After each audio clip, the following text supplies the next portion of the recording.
Study IQ IAS, आपका selection हमारा mission. तो नमस्कार दोस्तों, स्वागत है आप सभी का आज के हमारी वीडियो सेशन में। My name is Vishal, I am a faculty of law at study IQ।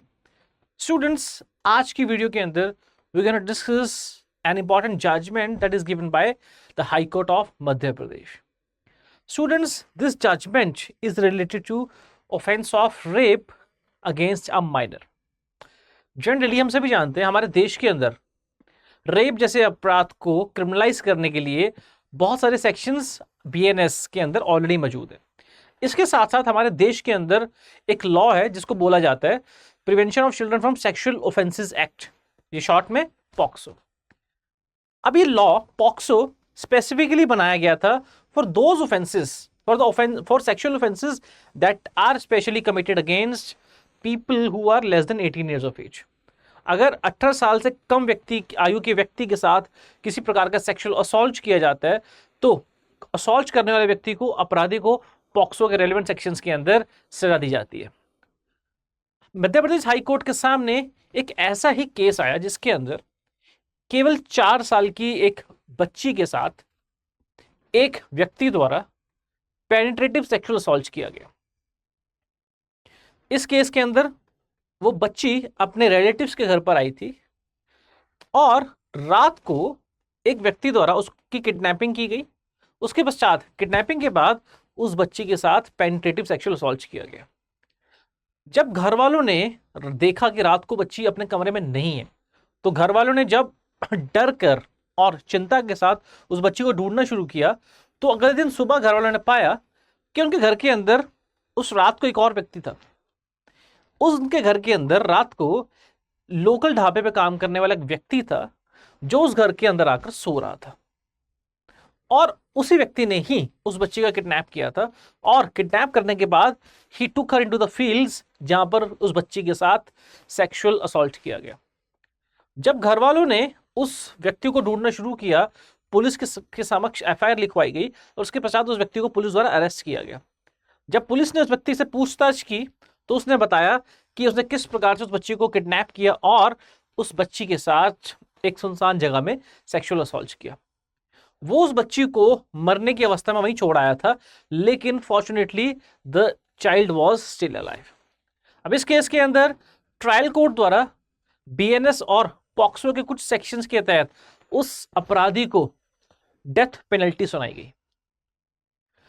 अब जब कभी भी ऐसी घटना समाज के अंदर होती है तो लोगों के मन के अंदर हमेशा एक विचार आता है कि ऐसे अपराध करने वाले लोगों को केवल एक ही सजा दी जानी चाहिए और वो है डेथ पेनल्टी।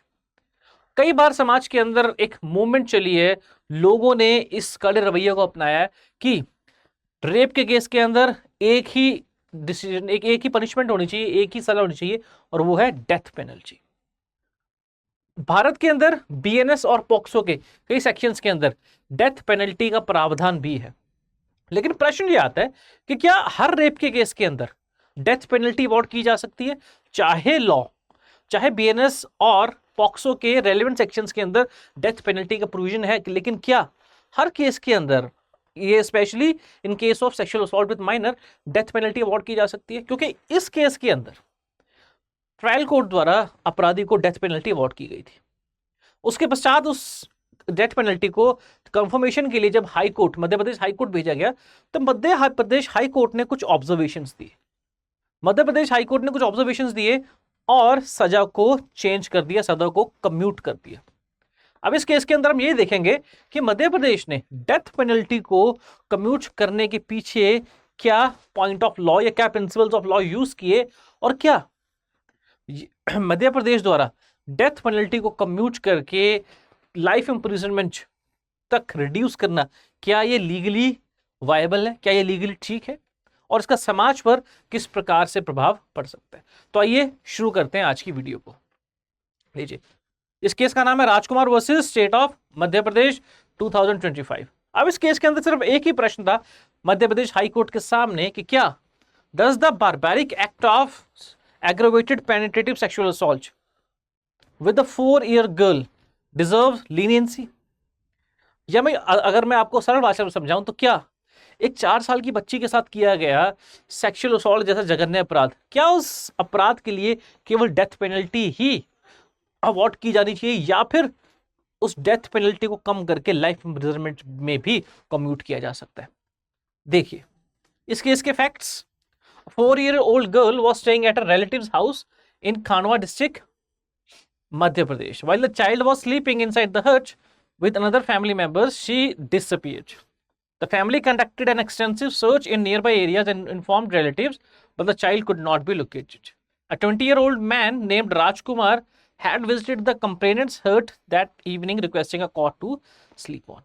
इस केस के अंदर एक बच्ची, 4 साल की बच्ची जो अपने घर में अपने रिश्तेदारों के साथ आराम फरमा रही थी, उस बच्ची को उस घर के अंदर एक व्यक्ति द्वारा अबडक्ट किया, किडनैप किया गया और उस बच्ची को एक सुनसान जगह पर ले जाकर उसके साथ सेक्सुअल असॉल्ट किया गया। When the family discovered that the child and accused were missing, naturally suspicion fell upon him. The child subsequently recovered from a mango orchard in an injured condition. Medical examination confirmed that the victim has suffered sexual assault and forensic evidence including DNA analysis linked the accused to the crime. अब इस case के अंदर जब घर वालों और police द्वारा बच्ची को ढूंढने का प्रयास किया गया तो बच्ची को खेत में पाया गया और जब बच्ची का मेडिकल एग्जामिनेशन किया गया तो पाया गया कि इस बच्ची के साथ सेक्सुअल असॉल्ट की घटना हुई है। और जब उस बच्ची का मेडिकल एग्जामिनेशन किया गया तो पाया गया कि उस बच्ची की बॉडी के अंदर, इस बच्ची की बॉडी पर अपराधी के डीएनए ट्रेसेस थे।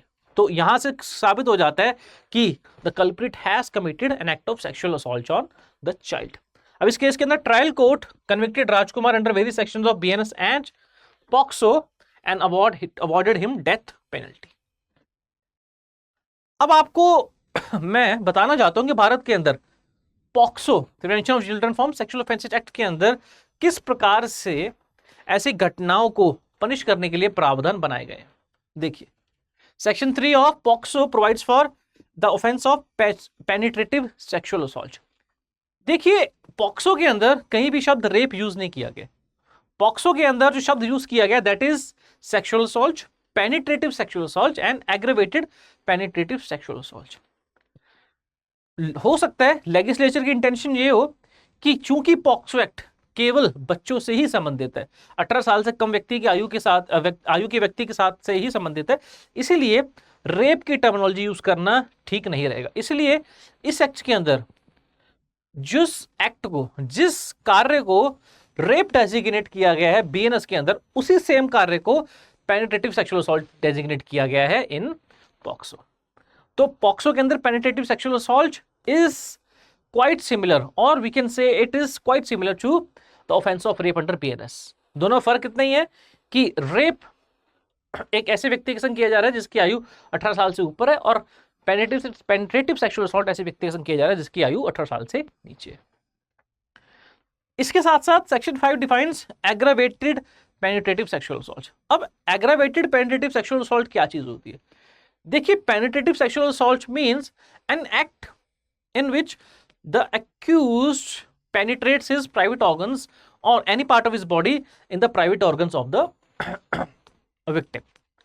इसके साथ साथ aggravated penetrative sexual assault, देखिए penetrative sexual assault के अंदर the culpable act is penetration। aggravated penetrative sexual assault के अंदर क्या होता है? इसके अंदर जो कार्य किया गया, अपराध किया गया, वो कहीं ना कहीं डिग्री में, ग्रेविटी में ज्यादा है।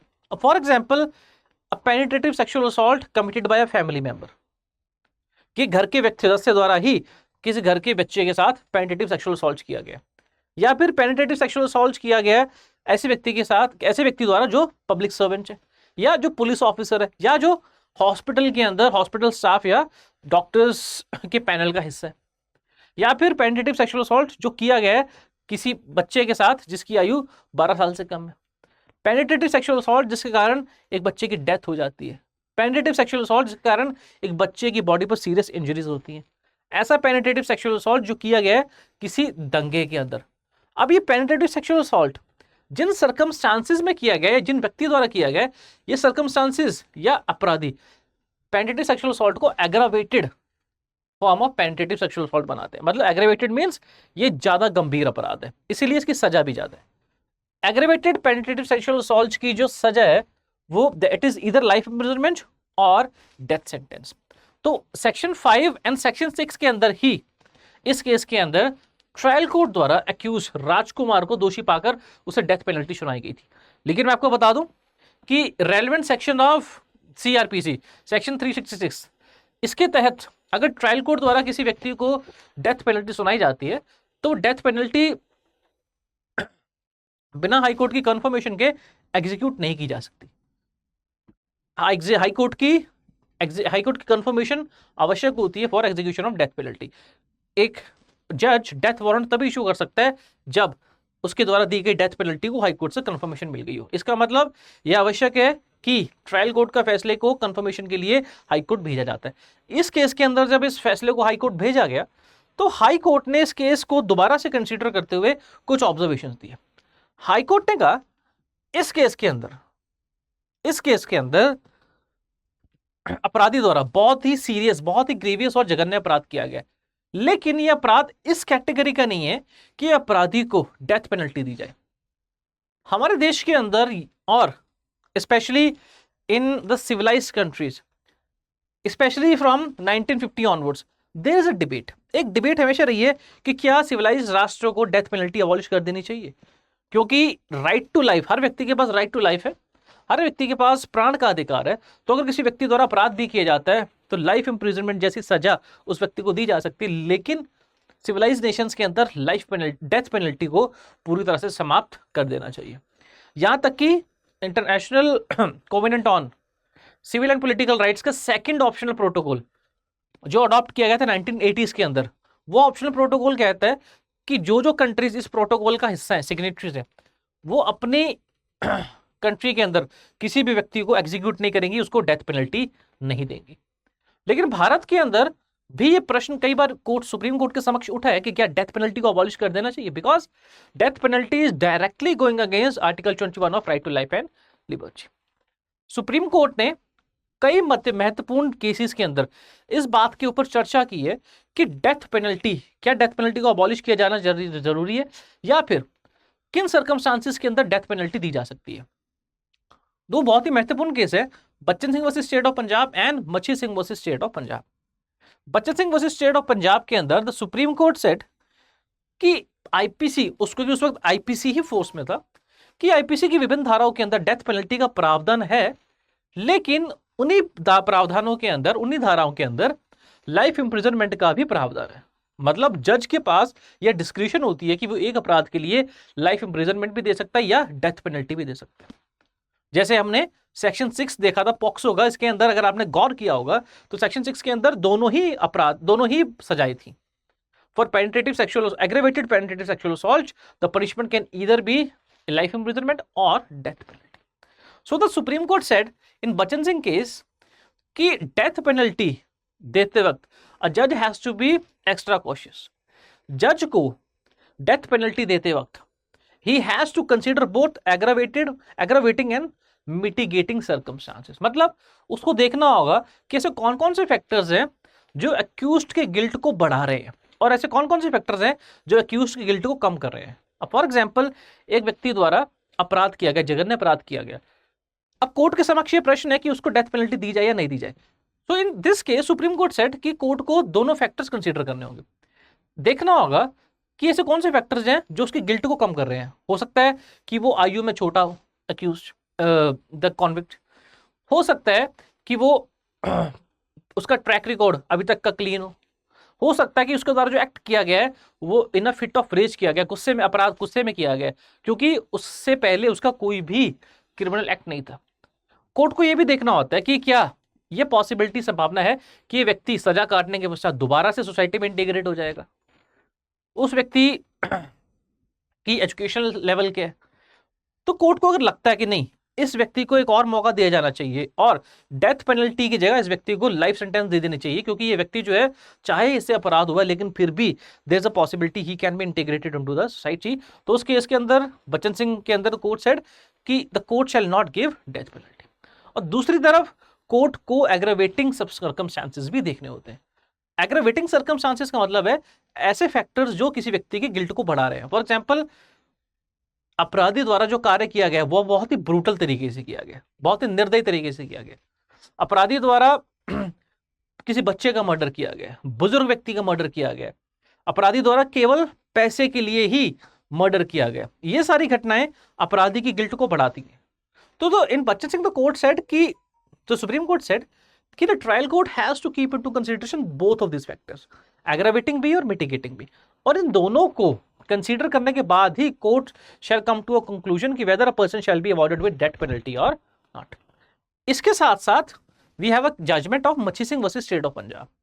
मच्छी Singh versus state of Punjab के अंदर भी कोर्ट ने बच्चन सिंह की जजमेंट के ऊपर ही बिल्ड करते हुए कहा कि हमारे संविधान के अंदर right to life and property, right to life and liberty हर व्यक्ति को प्राण और देह स्वतंत्रता का अधिकार देता है। इसलिए डेथ पेनल्टी को केवल एक्सेप्शनल केसेस के अंदर ही यूज किया जाना चाहिए। अगर कोर्ट को लग रहा है कि किसी और सजा से इस व्यक्ति या किसी और सजा इस व्यक्ति के लिए अप्रोप्रिएट नहीं है, केवल उसी केसेस के अंदर डेथ पेनल्टी दी जा सकती है। कोर्ट ने कुछ सर्कमस्टांसेस बताए।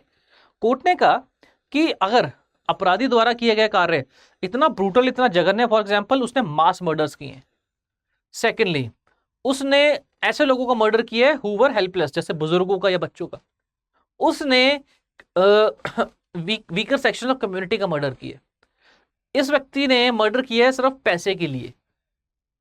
सो इन सभी केसेस के अंदर कोर्ट सेड कि ये जो कार्य हैं इतने जघन्य हैं कि इनके लिए कोई और सजा अप्रोप्रिएट नहीं है, केवल और केवल डेथ पेनल्टी ही अप्रोप्रिएट है। सो द कोर्ट सेड कि हर केस के अंदर कोर्ट को देखना होगा कि सिर्फ रेयरेस्ट ऑफ रेयरेस्ट केस के अंदर ही, rarest of the rare case के अंदर ही डेथ पेनल्टी दी जा सकती है। अगर किसी व्यक्ति द्वारा अपराध किया गया है और उसका case rarest of the rare case में फिट नहीं बैठता, तो उस केस के अंदर उसको डेथ पेनल्टी देने की बजाय लाइफ इंप्रिजनमेंट भी दी जा सकती है। अब मध्य प्रदेश हाईकोर्ट ने क्या जजमेंट दी? मध्य प्रदेश हाईकोर्ट सेड कि there is a difference between, Madhya Pradesh high court ने स्वीकार किया कि अपराधी द्वारा किया गया कार्य बहुत ही ज्यादा ब्रूटल और जघन्य था, but Madhya Pradesh high court said कि there is a difference between an act that is barbaric and brutal. Court ने कहा कि बारबारिक और ब्रूटल एक्ट के अंदर भेद होता है, फर्क होता है। इस केस के अंदर अक्यूज ने और कॉन्विक्ट ने बारबैरिक तरीके से बिहेव किया, लेकिन वो ब्रूटल नहीं था। ध्यान से समझना, कोर्ट सेड कि the accuse has behaved in barbaric manner, पर ब्रूटल नहीं था, क्योंकि अक्यूज जो 20 साल की उम्र का है, उसने एक 4 साल की बच्ची के साथ सेक्सुअल पेनिट्रेटिव सेक्सुअल असॉल्ट किया, तो ये बारबैरिक एक्ट अपने आप में है, लेकिन ये एक्सट्रीम ब्रूटल नहीं है। एक्सट्रीम ब्रूटैलिटी के केस होते हैं जैसे जहां पर कॉन्विक्ट किसी विक्टिम के साथ सेक्सुअल असॉल्ट करने के साथ उसको इस तरह से मारता है कि उसकी मृत्यु हो जाए, या फिर कई सारे लोग मिलकर गैंग रेप अटेम्प्ट करते हैं। तो कोर्ट सेड कि यह एक्ट बारबैरिक तो था लेकिन ब्रूटल नहीं था, इसलिए इस केस के अंदर डेथ पेनल्टी इंपोज नहीं की जा सकती, क्योंकि ये rarest of the rarest case में नहीं बैठता। कोर्ट कहते हैं कि इस केस के अंदर कुछ मिटिगेटिंग सर्कमस्टांसेस है। कोर्ट ने कहा जैसे अपराधी की जो आयु है वो 20 वर्ष है, वो एक बहुत ही economically backward section of society से बिलोंग करता है। उसी के साथ साथ तो कोर्ट सेड कि देखिए अपराधी का कोई क्रिमिनल हिस्ट्री नहीं थी, और देखा जा सकता है कि अपराधी को दोबारा से, अपराधी को अगर सजा दी गई लाइफ इंप्रिजनमेंट की, तो सजा के पश्चात उसको दोबारा से सोसाइटी में इंटीग्रेट किया जा सकता है। सो द कोर्ट सेड कि यह केस बारबैरिक है लेकिन ब्रूटल नहीं है, इसलिए इस केस के अंदर एग्रेवेट मिटिगेटिंग फैक्टर्स को देखते हुए इस केस की डेथ पेनल्टी को कोर्ट ने कम्यूट कर दिया life imprisonment for 30 years, imprisonment for 30 years. अब आप ध्यान से समझिएगा, इस केस के अंदर सुप्रीम कोर्ट ने एक previous judgment Bhagirath versus state of MP के केस का रेफरेंस लिया। इस केस के अंदर भी सर्कमस्टांसेस यही थे कि एक 7 साल की बच्ची के साथ एक 40 साल के व्यक्ति द्वारा एक रिलीजियस प्लेस के अंदर रेप किया गया था। इस केस के अंदर भी ट्रायल कोर्ट द्वारा डेथ पेनल्टी इम्पोज की गई थी, लेकिन हाई कोर्ट के पास जब केस पहुंचा तो उसके अंदर हाई कोर्ट ने भागीरथी केस के अंदर एग्रीवेटिंग सर्कमस्टांसेस और मिटिगेटिंग सर्कमस्टांसेस दोनों को वेट इन किया, एंड द कोर्ट सेड कि अक्यूज द्वारा किया गया कार्य बारबेरिक है लेकिन ब्रूटल नहीं है। इसीलिए कोर्ट सेड कि इस केस के अंदर, ये case rarest of the rarest category के अंदर फिट नहीं बैठता, इसीलिए इस केस के अंदर डेथ पेनल्टी इंपोज नहीं की जा सकती। तो राजकुमार केस के अंदर the court took a reference from Bhagirath versus state of MP case and the court commuted the death penalty of accused Rajkumar into life imprisonment. देखिए भागीरथ केस के अंदर, in Bhagirath versus state of MP, it is a case involving a penetrative sexual assault with a minor by a convict of 40 years. The court drew a distinction between an act that is barbaric and brutal. And after considering the mitigating circumstances, such as no previous criminal history and possibility of reformation, reduced the death sentence to imprisonment of 30 years.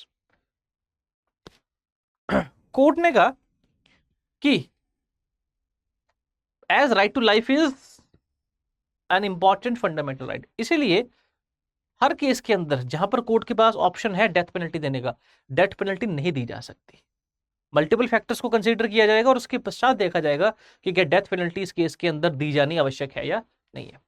Rajkumar case के अंदर court ने कुछ mitigating circumstances देखे, जैसे the court considered several mitigating circumstances, जैसे young age of 20 years of accused, tribal background, lack of education, weak socio economic status and absence of any prior criminal record. उसके साथ साथ court ने कहा कि इस केस के अंदर प्रोसिक्यूशन ने यह भी प्रूव नहीं किया कि एक्यूज ने किसी प्रकार की सीरियस इंजरी इन्फ्लिक्ट की थी विक्टिम बच्चे के ऊपर। तो कोर्ट सेड कि इस केस के अंदर ये kit case rarest of the rarest case के अंदर फिट नहीं बैठता, इसीलिए इस केस के अंदर डेथ पेनल्टी को कम्यूट करके चेंज कर दिया गया life imprisonment. So with this, I will end the video. I hope आपको समझ में आया होगा कि जब ऐसे अपराध कोर्ट के समक्ष आते हैं जहां पर कोर्ट के पास डेथ पेनल्टी अवॉर्ड करने की पावर होती है, तो वहां पर भी कोर्ट जो है वो अपने डिस्क्रिशन को अप्लाई करती है, मल्टीपल फैक्टर्स, कई कारकों को कंसीडर करती है और उसके पश्चात फैसला करती है कि क्या इस केस के अंदर डेथ पेनल्टी दी जानी आवश्यक है या नहीं है। And I think this is a phenomenal exercise of judiciousness by the court, because देखिए कोर्ट जब किसी केस को कंसीडर करता है तो कोर्ट जो है उस केस को मल्टीपल एस्पेक्ट से कंसीडर करता है। जब लोग किसी अपराध के बारे में सुनते हैं तो लोग जो हैं वो उत्तेजना में आकर, और आई एम नॉट सेइंग कि the reaction of the people is not right, लोगों के रिएक्शन ठीक है, क्योंकि लोगों के दिमाग में जब ऐसी सर्कमस्टांसेस होते हैं तो लोगों के दिमाग में एक चीज आती है कि कल को हमारी फैमिली या हमारे बच्चों के संग अगर ऐसा हुआ तो हमारा रिएक्शन क्या होगा। लोगों का रिएक्शन जायज तो होता है, लेकिन कोर्ट को केवल पब्लिक की संवेदना, पब्लिक सेंटिमेंट्स के ऊपर अपना ओपिनियन नहीं बनाना चाहिए। Court has to employ law, court को लीगल प्रिंसिपल्स, लॉ और कानून की बारीकियों को देखते हुए ही जजमेंट देनी चाहिए। और इसीलिए बच्चन सिंह, मच्छी सिंह, राजकुमार केस और Bhagirath versus state of Madhya Pradesh case के अंदर कोर्ट ने एक बार फिर से प्रूव किया कि court does not gate swayed by emotions of the people. Court हमेशा लीगल नुएंसेस, बारीकियों को देखकर चलती है, बहुत सारे फैक्टर्स को कंसीडर करती है और उसके बाद जाके कोर्ट अपनी जजमेंट देती है। तो I hope with this video you were able to understand the nuances of death penalty in India. I hope you were able to understand कि डेथ पेनल्टी किन सर्कमस्टांसेस में अवॉर्ड की जा सकती है। So for more of such videos please stay connected with study IQ। Thank you. Study IQ IAS, आपका selection हमारा mission.